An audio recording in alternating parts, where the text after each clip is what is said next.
Shalom adik-adik, semangat pagi. Aku mau kenal Tuhan, aku mau cinta Tuhan melalui firman-Nya.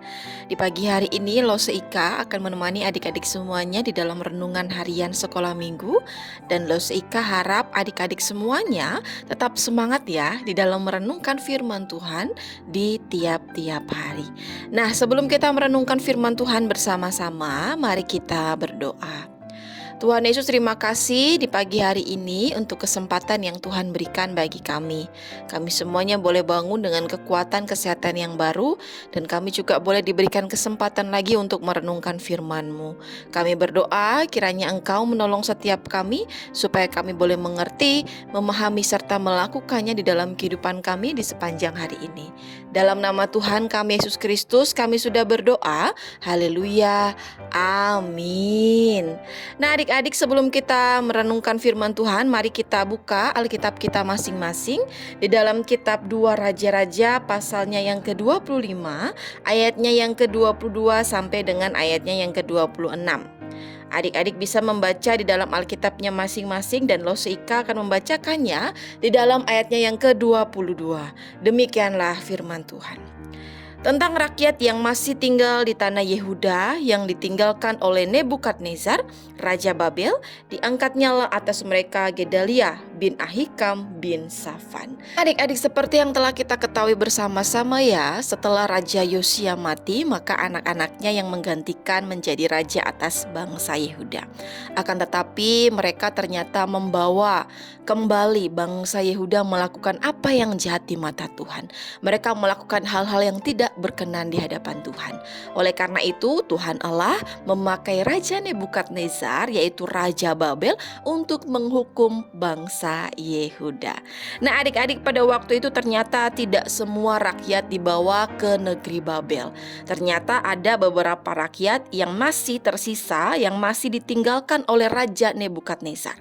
Dan kemudian Raja Nebukadnezar juga mengangkat Gedalia untuk memimpin rakyat Yehuda yang masih tersisa, yang masih tinggal di tanah Yehuda.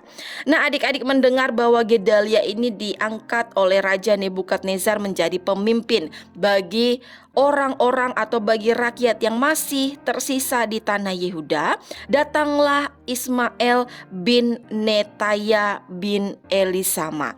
Ia membawa 10 orang bersama dengan dia untuk berjumpa mendatangi Gedalia dan membunuh Gedalia. Bahkan ternyata tidak hanya membunuh Gedalia adik-adik, ia malah membunuh seluruh rakyat dari yang kecil sampai yang besar, serta panglima-panglima tentara yang ada pada waktu itu. Akan tetapi ketika mereka sudah melakukan hal tersebut, mereka membunuh semua orang yang ada di bangsa Yehuda, di tanah Yehuda. Mereka melarikan diri ke Mesir sebab mereka takut kepada orang-orang Babel, takut kepada Raja Babel, yaitu Raja Nebukadnezar.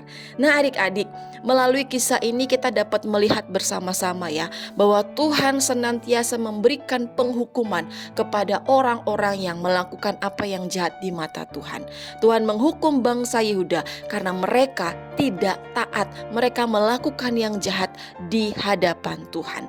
Dan perlu untuk kita ketahui bersama-sama bahwa sebenarnya penghukuman yang Tuhan berikan kepada bangsa Yehuda ini tidak serta-merta bertujuan untuk memusnahkan rakyat atau memusnahkan orang-orang yang berada di tanah Yehuda, melainkan penghukuman ini bertujuan supaya mereka menyadari akan kesalahan mereka, mereka menyadari akan apa yang telah mereka lakukan, dan mereka kembali lagi percaya kepada Tuhan Allah yang benar.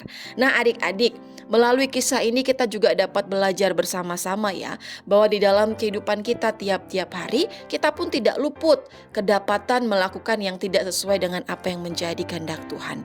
Mungkin kita kedapatan mencuri, berbohong, tidak menghormati orang tua, bahkan melakukan hal-hal yang lain yang tidak berkenan di hadapan Tuhan. Nah, ketika kita kedapatan melakukan hal yang demikian, Tuhan dapat memperingatkan kita dan Tuhan dapat menghukum kita Yaitu melalui orang tua kita, melalui para lose, melalui firman Tuhan yang kita renungkan tiap-tiap hari, bahkan melalui orang-orang yang ada di sekeliling kita.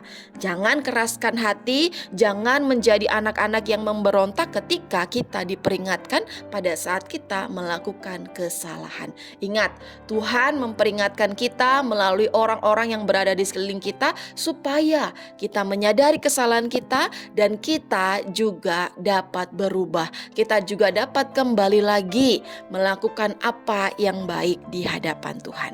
Kiranya anak-anak sekolah minggu di KTB menjadi anak-anak yang terus berusaha melakukan apa yang menjadi kehendak Tuhan, yang terus menjadi anak-anak yang taat dan setia sejak kita masih kecil. Amin. Mari kita berdoa. Tuhan Yesus, terima kasih untuk kebenaran firman Tuhan yang kami renungkan bersama-sama. Kami berdoa kiranya Engkau menolong setiap kami supaya kami boleh melakukannya di dalam kehidupan kami di sepanjang hari ini. Dan kami juga berdoa kiranya Engkau juga menolong, memberkati, menyertai semua aktivitas kami di sepanjang hari ini.